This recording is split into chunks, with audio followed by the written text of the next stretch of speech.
1988년에 미국의 전역에 한 뉴스가 실렸는데요. 그 뉴스는 한 사진사에 대한 뉴스였습니다. 그 사진을 찍는 분은 스카이다이버를 전문적으로 찍는 분이었습니다. 그분은 그날도 스카이다이버들을 찍기 위해서 많은 스카이다이버들과 함께 높은 상공에 떠 있는 비행기에 올랐다가 이제 떨어지기 시작했습니다. 그래서 그 사람이 찍은 영상들을 보면 이 사람이 빠른 속도로 하늘에서 땅으로 떨어지면서 다른 스카이다이버들을 잘 찍었습니다. 행복해 보였습니다. 그리고 그 다른 스카이다이버들이 낙하산을 펴는 장면까지 찍었습니다. 그 다음에 나오는 장면이 갑자기 화면이 흔들리기 시작합니다. 왜냐하면 이 사람이 자신의 낙하산을 펴려고 했는데 아무리 찾아와도 자신의 낙하산을 찾을 수가 없었기 때문이었습니다. 그래서 이 사람은 굉장히 놀란 상태로 그 상태로 유지하다가 빠른 속도로 땅으로 떨어졌고 그대로 사망하게 되었습니다. 놀라운 사실은 이 사람이 800번 이상이나 스카이다이빙 사진을 찍었던 베테랑이었다는 사실입니다. 이 사람은 평소에 자신이 하는 일에 자신이 있었습니다. 자신감이 있었고 또 이번에도 잘 될 것이라고 믿고 즐거워하면서 비행기에서 떨어졌지만은 결국 낙하산을 준비하지 못해서 죽을 수밖에 없었다는 사실입니다. 저는 이 사진사가 혹시 우리의 모습을 보여주진 않는지 돌아보셨으면 좋겠습니다. 왜냐하면 우리는 모두 태어난 그 순간부터 죽음을 향해 걸어가고 있기 때문입니다. 마치 높은 상공에서 빠르게 떨어졌던 그 사진사처럼 우리도 죽음을 향해 빠르게 달려가고 있는 것입니다. 지금 나이가 많건 건강 상태가 어떻든지 간에 우리는 그 상태를 언제 죽음을 맞이할지 전혀 알지 못하고 빠르게 죽음을 향해 달려가고 있습니다. 이 사실은 누구에게도 부인할 수 없는 사실입니다. 그래서 이때 우리에게 필요한 것이 무엇입니까? 바로 낙하산입니다. 지금 여러분은 그리스도를 믿고 구원을 얻고 그 구원 얻은 삶을 살아내고 있는 겁니까? 여러분은 구원을 진정으로 받았습니까? 이 질문은 교회 밖에서도 물론 중요합니다. 그러나 교회 안에서가 훨씬 중요합니다. 왜냐하면 교회 밖에 있는 사람들은 자신이 구원받지 못했다는 사실을 잘 알고 있습니다. 그런데 교회 안에 있는 모든 사람들은 다 자신이 구원받았다고 생각하고 확신하고 그렇게 살아가고 있기 때문입니다. 나는 일주일에 한 번 주일마다 교회 오고 성경도 가끔 읽고 우리 가족이 나를 위해서 기도해 주고 있으니까 나는 구원받았고 반드시 천국 갈 것이라고 확신합니다. 나는 지금은 차갑지만 한때 뜨거웠으니까 괜찮고 나는 오랫동안 교회를 다녔으니까 나는 구원을 받았던 것이고 나는 11조 열심히 내고 봉사 나 정말 열심히 하니까 나 반드시 구원받았다고 생각을 합니다. 그런데 이 베테랑 사진 기자가 자신이 낙하산이 없어서 떨어진 것처럼 우리도 안심하고 있지만 정작 낙하산을 펼치려고 할 때 낙하산이 없을 수도 있는 그런 상황을 맞이할 수도 있다는 사실입니다. 그래서 지금 여러분의 등을 한번 확인해 보셨으면 좋겠습니다. 우리 정말 구원 받았습니까? 정말 때 이 질문을 그냥 가볍게 여기지 마시고 진지하게 여러분의 삶을 돌아보셨으면 좋겠습니다. 나 정말 이렇게 살아가도 될까? 나 지금까지 산 것처럼 앞으로 똑같이 살아가도 그래도 괜찮은 것인가? 반드시 돌아보셔야만 됩니다. 왜냐하면 지금 이 자리, 이 순간이 여러분이 나는 구원받았는지 확인할 수 있는 마지막 자리가 될 수도 있기 때문입니다. 그렇다면 우리가 구원받았다는 사실을 확인할 수 있는 방법이 무엇입니까? 내가 구원받았는지 나 확인하고 싶은데 내가 구원받았다는 사실을 확인할 수 있는 방법이 있습니까? 구원받은 사람에게는 반드시 공통적으로 드러나야 되는 한 가지 중요한 사실이 있습니다. 그것은 용서를 받았다는 믿음입니다. 나는 하나님께 용서를 받았다는 이 사실에 대한 믿음이 있어야 됩니다. 나는 절대로 용서받을 수 없는 엄청나게 큰 죄인이지만 자비로우신 하나님께서 나를 위해서 아들을 보내주셨고 나를 용서해 주셨다. 용서받을 수 없는 죄인이 용서를 받았다는 이 믿음이 우리가 구원을 받았다는 사실을 판단할 수 있는 기준이 된다는 사실입니다. 제가 얼마 전에 저희 딸과 함께 그 영상을 봤습니다. 사실 제가 영상을 유튜브로 보여준 겁니다.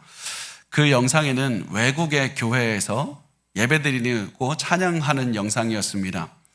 그 영상에는 한두 명만 있었던 것이 아니라 수만 명의 사람이 엄청나게 큰 건물에 모여서 기뻐하며 하나님을 찬양하는 모습이 들어 있었습니다. 저는 아이에게 그 모습을 보여주면서 이렇게 말했습니다. 야, 이 사람들 보이지? 이 사람들 다 찬양하고 있지만 너무나도 비극적인 사실은 이 사람 중에 한 명도 구원을 얻지 못했다는 사람이라는 거야. 왜냐하면 저 사람들은 다 잘못된 믿음을 가지고 있거든. 저 교회 사람들은 죄에 대해서도 말하지 않고 예수님께서 십자가에서 나를 위해서 죽어서 내 죄가 용서받았다는 사실, 그거 믿어야지 구원받는다, 그 얘기도 절대 안 해. 그런데도 불구하고 이 교회에는 5만 명이나 넘는 사람들이 모인데 제가 그 말을 하면서도 가슴이 너무 아팠습니다. 왜냐하면 그곳에 모인 모든 사람이 속고 있었기 때문입니다. 그들은 모두 자기의 등에 낙하산이 있다고 생각하지만 실제로는 낙하산이 없이 하늘에서 빠른 속도로 떨어지고 있었기 때문이었습니다. 그들은 나는 교회를 다니고 즐겁게 찬양하고 있기 때문에 구원받았다고 착각하고 살아가고 있었지만 실제로는 구원받지 못한 사람들이었기 때문입니다. 물론 우리는 잘못된 교리 믿지 않습니다. 그러나 우리가 머리로는 올바른 교리를 믿고 있지만 가슴으로는 믿지 않는 그런 삶을 살고 있는지는 돌아보시길 바랍니다. 우리 교회 성경만을 가르치고 올바른 교회를 가르치고 찬양팀도 좋고 기도도 뜨겁게 하고 그런 교회에 다니는 나도 모든 교회가 구원을 받았기 때문에, 우리 교회 좋기 때문에 나도 그 교회를 다니는 나도 구원을 받았다, 혹시 이렇게 결론을 내리고 있지는 않습니까? 여러분, 교회 목사가 구원을 받은 것과 그 교회를 다니는 내가 구원을 받은 것은 전혀 다른 문제입니다. 한 건물 안에서 같이 예배드리는 모든 사람이 구원받았다고 할지라도 나는 구원받지 못할 수도 있는 겁니다. 그래서 이제 진지하게 스스로 질문해 보셨으면 좋겠습니다. 지금 여러분의 등에는 낙하산이 있습니까? 나는 하나님의 자비로 용서받았다는 그 사실을 분명하게 믿고 있습니까? 사실 많은 사람이 이 질문을 듣고 혼란스러워할 수도 있습니다. 왜냐하면 나는 정말 하나님의 자비로 용서받았다는 사실을 머리로 믿고 있는가, 가슴으로 믿고 있는가, 나 정말 믿고 있는가, 그냥 머리의 지식으로만 가지고 있는 것은 아닌가 헛갈리기 때문입니다. 확실하지 않기 때문입니다. 내가 용서를 받았다는 사실을 진정으로 믿고 있다면 내가 어떠한 방법으로 알 수 있는지 그것을 모르기 때문입니다. 그래서 우리가 한 가지 반드시 살펴보기를 원합니다. 우리가 내가 구원받았는지, 내가 진심으로 하나님의 용서를 믿고 있는지, 내가 하나님의 자비를 믿고 있는지 확인할 수 있는 방법이 있는데 그것은 무엇이냐면 내 삶을 보는 겁니다. 내가 하나님만을 위해서 살아보는 겁니다. 내 모든 것을 들여서 하나님만을 섬기는 것입니다. 내가 이렇게 하나님께 전부를 들여서 살아가게 되고 비록 완벽하지 못해도 내가 죄도 많고 실수도 하고 잘못하지만 조금씩 긴 시간에 걸쳐서 조금씩 하나님의 모습으로 변해가고 있다면 그것은 내가 하나님의 진정한 용서를 믿고 있고 구원받았다는 증거가 됩니다. 죄 없는 삶이 아니라 조금씩 하나님의 모습을 따라서 변해가는 나의 삶의 모습을 볼 때 내가 구원받았다는 증거를 얻을 수가 있습니다. 분명히 내가 구원받았음에도 불구하고 신앙이 느슨해질 때도 있습니다. 죄를 짓고도 회복하지 못하는 그런 때도 있습니다. 그러나 구원받은 사람은 절대 그 상태가 영원히 지속될 수는 없는 것입니다. 구원받은 사람의 삶은 계속해서 하나님을 따라서 변할 수밖에 없는 것입니다. 그래서 만약에 지금 신앙이 정체되어 있거나 후퇴하고 있다면 우리가 지금 해야 될 것은 다시 한번 일어나서 하나님께 전부를 드리면서 살아가는 겁니다. 왜냐하면 이것이 구원받은 사람의 삶의 모습이어야 되기 때문입니다. 아마 어떤 분들은 오늘 말씀을 듣고 나 이제부터 열심히 살아야 되겠다, 하나님께 전부를 드리면서 열심히 살아야 되겠다, 이렇게 생각할 수도 있고요. 나 이미 열심히 살고 있다, 나 정말 열심히 살고 있다 말하는 분들도 있을 겁니다. 그런 분들도 한번 여러분의 삶을 한번 돌아보셨으면 좋겠습니다. 왜냐하면 제가 지금 드리는 말씀은 하나님께 전부를 드리면서 살아가야 된다, 그냥 단순히 열심히 살자, 그냥 최선 다해서 살자, 그런 말씀이 아니기 때문입니다. 내가 열심히 살면 하나님이 나를 받아주신다는 그런 말씀을 드리는 것이 아니기 때문입니다. 오히려 내가 열심히 살면 신이 나를 받아준다. 그것은 세상 모든 종교가 하는 말입니다. 세상 모든 종교는 내가 노력하면 그 대가로 신이 나를 받아주시고 너가 열심히 살면 너 구원 얻을 자격을 얻게 되는 것이다. 이렇게 말씀하는 것이 세상 모든 종교입니다. 그러나 성경은 우리에게 말씀을 합니다. 먼저 용서를 체험하고 그 다음 전부를 들여서 살아가야 되는 것이다. 먼저 하나님의 용서를 체험한 다음에 그 용서에 대한 반응으로 하나님께 전부를 들여서 최선을 다해서 살아가야 되는 것이다. 이렇게 말씀을 하고 있습니다. 왜 그렇습니까? 왜냐하면 우리가 아무리 열심히 살아도 죄를 씻을 수 있는 자격을 얻지를 못하고 아무리 열심히 살아도 구원 얻을 자격을 얻지 못하기 때문입니다. 아무리 노력해도 우리의 죄는 절대로 씻을 수가 없습니다. 그래서 성경은 우리에게 이렇게 말씀을 합니다.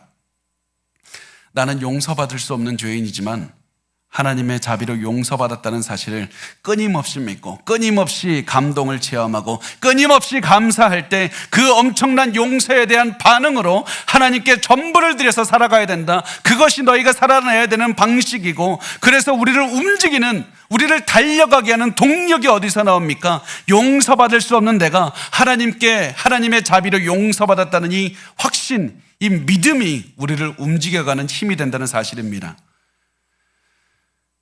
여러분, 반드시 잘 들어주셨으면 좋겠습니다. 하나님께서 우리 호산나 교회라는 교회를 세우시고 우리 교회에 주신 사명은 큰 교회 되라가 아닙니다. 사람 많이 물러 모아라, 이게 아닙니다. 여러분, 저는 요즘에 우리 교회 한 분 한 분 더 성도가 늘어가는 것을 보면서 어떤 생각 드는지 아십니까? 이렇게 많은 사람 중에 구원받은 사람은 몇 명이나 될까? 이 많은 사람 중에서 하나님의 말씀대로 살아가는 사람은 과연 몇 명이나 될까? 저 그런 생각이 듭니다. 왜냐하면 나중에 재림하신 예수님께서 저에게 질문하실 때 너희 교회 몇 명 출석한 교회냐? 너 등록 몇 명 받았냐? 저한테 그 질문하지 않을 것 같기 때문입니다. 예수님은 저에게 이 질문할 것 같습니다. 너 최선을 다해서 사명 감당했냐? 너 최선을 다해서 살았냐? 하나님께서 우리 교회에 주신 사명은 구원받은 사람들이 많아지는 것이고, 하나님의 용서를 받아서 매일 용서의 감격에 넘치는 사람들이 가득하게 되는 것이고, 우리를 통해 온 세상에 용서받아서 새로운 인생을 살게 되는 사람들로 가득 채우는 것, 그것이 하나님께서 우리에게 주신 사명입니다. 용서받았다는 이 믿음을 가진 사람만이 호산나 교회의 성도로 살아가고 그리스도인으로 살아가고 우리가 세상에서 하나님의 말씀대로 살아갈 수 있다는 사실입니다. 만약에 여러분에게 용서를 받았다는 이 믿음이 없다면 제가 지금부터 여러분께 드리는 말씀은 여러분에게 아무런 소용도 없는 겁니다. 용서받은 감격을 알지 못하면 제가 앞으로 평생 이 교회에서 드리는 말씀이 여러분과는 상관없는 말씀입니다. 왜냐하면 구원 얻은 성도만이, 용서를 받아서 구원 얻은 성도만이 성령의 능력으로 살아갈 수가 있고, 제가 드리는 모든 말씀은 성령이 돕지 않으면 절대로 이룰 수가 없는 것이기 때문입니다. 우리가 새로운 인생을 살아가기 위해서, 열심으로 달려가기 위해서 반드시 필요한 것은 하나님의 자비로 내가 용서받았다는 이 진정한 믿음입니다. 그래서 오늘 본문에서 바울은 이렇게 말합니다. 우리 로마서 12장 1절 말씀을 같이 읽겠습니다. 시작. 그러므로 형제들아, 내가 하나님의 모든 자비하심으로 너희를 권하노니 너희 몸을 하나님이 기뻐하시는 거룩한 산 제물로 드리라. 이는 너희가 드릴 영적 예배니라. 바울이 이렇게 말합니다. 가장 중요한 거, 하나님의 모든 자비하심으로 너희를 권한다. 그냥 너희를 권하는 것이 아니라 하나님의 모든 자비하심으로 권한다고 말합니다. 그리고 하나님의 모든 자비는 죄인인 우리를 용서해 주셨다는 그 사실에서 드러나는 겁니다. 죽을 수밖에 없었던 우리를 용서해 주시고 사랑해 주시고 구원해 주셨다는 이 사실에서 드러나는 것이 하나님의 모든 자비하심입니다. 바울은 우리에게 이 자비를 아는 것이 중요하다. 하나님의 자비가 너희의 삶의 기반이 되어야 된다. 너희가 먼저 용서받고 구원받는 것이 가장 중요한 것이다. 자비를 알라. 그 다음에 바울은 용서에 대한 말을 한 다음에 이렇게 말합니다. 내가 너희를 권하노니, 내가 너희를 권하노니. 여기서 바울이 권한다는 말은 헬라어, 그러니까 원어로 보면 파라칼레오라는 말인데요. 이 말의 가장 기본적인 의미가 무엇이냐면 같이 옆에 서주는 겁니다. 옆에서 나란히 서주는 겁니다. 마치 달리기를 하는 운동선수 옆에서 같이 뛰어주면서 같이 말을 해주는 그 코치처럼 옆에서 서서 조언도 해주고 격려하고 소망을 주는 것이 파라칼레오입니다. 바울은 일부러 이 성도들에게 권한다 이렇게 말을 했습니다. 명령한다고 할 수도 있었습니다. 그렇지만 내가 너희 옆에 서서 권한다라고 말을 했습니다. 왜 이렇게 했습니까? 바울이 권한다라고 말을 한 이유는 너 내 얘기 들어도 되고 안 들어도 된다 이 얘기를 하기 위해서가 아닙니다. 바울이 권한다고 말한 이유는 우리 지금 같이 달려가자고 강력하게 독려하고 있기 때문입니다. 우리 함께 목표를 향해서 달려가자고 말하면서 격려하기 위해서 내가 권한다, 강력하게 권한다라고 말을 하고 있습니다. 그렇다면 바울이 강력하게 권한 것이 무엇입니까? 말씀을 보면 너희 몸을 거룩한 산 제물로 드리라 이 말씀을 하고 있습니다. 너희 몸을 거룩한 산 제물로 드리라. 여기서 바울이 말하는 몸은 우리의 피부, 뼈, 근육 이런 것을 말씀하는 것이 아닙니다. 우리의 인생 전체를 말을 하고 있는 겁니다. 우리의 마음과 몸과 의지 전부를 하나님께 드려야 된다. 하나님께 너의 모든 인생을 드려서 살아야 된다는 겁니다. 왜 우리가 우리 전부를 드려야 됩니까? 그 이유는 우리가 하나님의 자비를 체험하기 때문입니다. 우리가 죄 때문에 죽을 수밖에 없었지만은 하나님의 자비로 새로운 생명을 얻었기 때문입니다. 이제는 용서받기 전과는 전혀 다른 인생을 살아낼 수가 있었기 때문입니다. 이제부터 우리가 죄를 주인으로 여기고 살지 않고 하나님을 주인으로 여기면서 진정한 자유를 체험했기 때문에 그렇습니다. 그래서 바울은 이 편지를 받는 모든 사람에게 이렇게 말합니다. 형제들아. 그냥 사람들이라고 말하지 않고 형제들이라고 말합니다. 형제들은 구원받은 모든 성도들, 하나님의 자비를 체험한 모든 성도를 말합니다. 죄를 용서받고 구원받은 모든 형제자매여, 모든 성도여, 이제부터 우리는 삶의 다음 단계로 넘어가야 됩니다. 그러므로 이제 우리 최선을 다해서 변화된 삶을 살자고 강력하게 독려했던 겁니다. 그렇다면 이제 우리는 어떠한 삶을 살아야 됩니까? 우리가 어떻게 살아야 됩니까? 바울은 우리의 삶의 모습은 이래야 된다고 말합니다. 너희 몸을 하나님이 기뻐하시는 거룩한 산 제물로 드리라. 살아있는 제물로 드리라. 이렇게 말합니다. 너희 몸을 거룩한 살아있는 제물로 드리는 것은 도대체 어떤 겁니까? 이 질문에 대답하기 위해서 우리가 구약시대의 제물에 대해서 잠깐 생각을 해보기를 원합니다. 구약시대에 사용했던 제물은 아무런 흠도 없는 최고 품질의 것이어야만 됐습니다. 게다가 한번 우상에게 바쳐진 것은 하나님께 드릴 수가 없었습니다.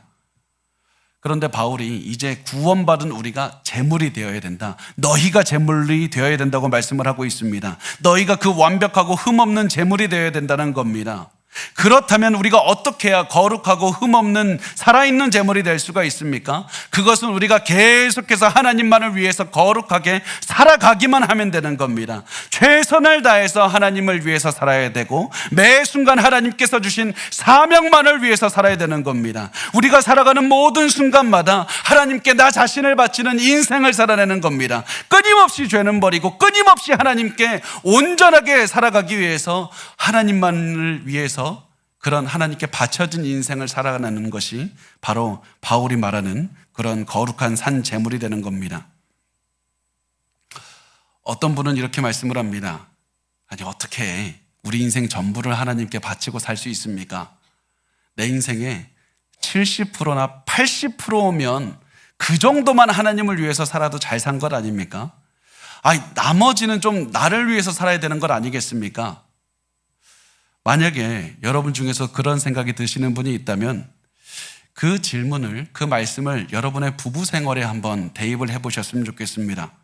만약에 어떤 남편이 아내에게 가서 이렇게 말합니다. 내 인생의 70%는 당신만 사랑했으니까 나머지 30%는 다른 여자 사랑하면서 살겠다고. 그렇게 말한다면 그 남편은 모든 사람의 비난을 받게 될 겁니다. 왜냐하면 70%만 충실한 남편은 전혀 충실하지 않은 남편이기 때문입니다. 그런데 우리 시대에는 70%만 하나님께 헌신해도 대단하다고 말합니다. 70%만 하나님을 사랑해도 박수를 쳐줍니다. 그렇지만 70%만 하나님을 사랑한 사람은 하나님을 사랑하지를 않은 사람입니다. 그래서 바울이 우리에게 분명하게 이렇게 말을 하는 겁니다. 너희 몸을 하나님이 기뻐하시는 거룩한 산 제물로 드리라. 너희 인생 전부를 하나님만을 위해서 살아야 된다. 너희 전부를 하나님께 바쳐서 살아야 된다. 바울은 이렇게 살아가는 것이 너희가 드릴 영적 예배니라고 말씀을 합니다. 여기서 영적 예배라는 말이 중요한데요. 여기서 영적이라는 말은 헬라어 그 원어를 보면 로기코스라는 말이 됩니다. 이 로직이라는 말이 나왔는데 합리적이다, 적절하다, 오랫동안 생각해 보았다 이런 의미가 됩니다. 그래서 너희가 드릴 영적 예배니라고 번역을 해도 되지만 너희가 드릴 합리적인 예배라고 번역을 해도 괜찮습니다. 그래서 많은 영어 성경이 reasonable worship이라고 이렇게 번역을 합니다. 우리가 인생 전부를 하나님만을 위해서 살아가는 것이 우리가 드릴 합리적인 결론이라는 것입니다. 도대체 왜 그렇습니까? 그 이유는 하나님의 자비로 용서받았기 때문입니다.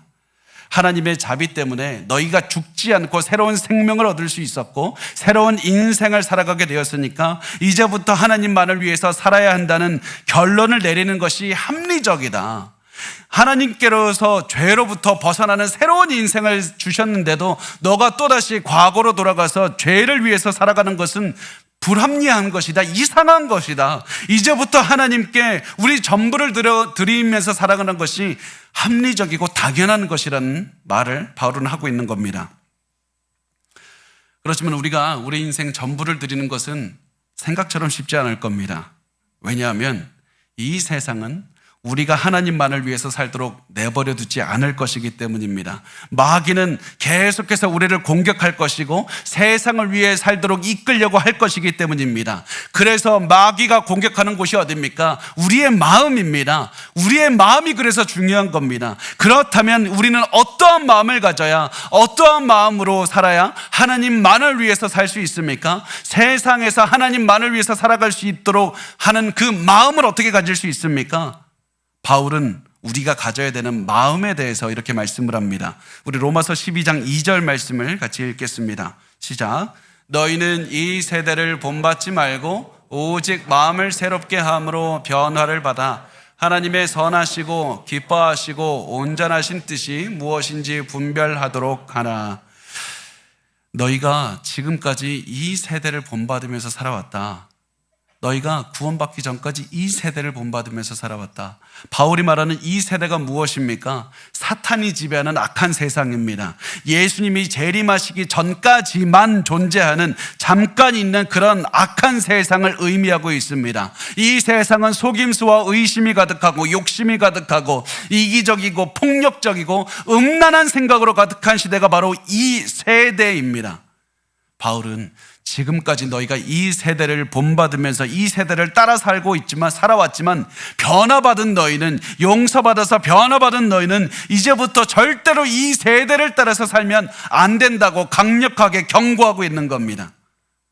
우리는 바울이 이렇게 강하게 경고하는 이유를 기억해야 됩니다.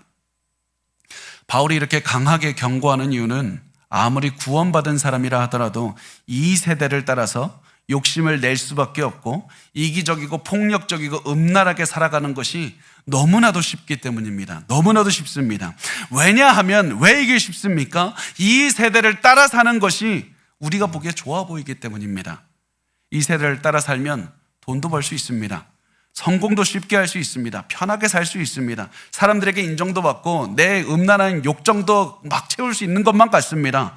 그렇지만 우리가 이 세상을 따라서 우리의 마음이 변하지 않도록 반드시 조심해야 된다. 이 세상이 원하는 것은 너희의 마음이다. 너희의 몸이 아니라 너희의 마음이다. 이 시대가 원하는 마음으로 너희 마음이 바뀌지 않도록 조심해야 된다는 겁니다.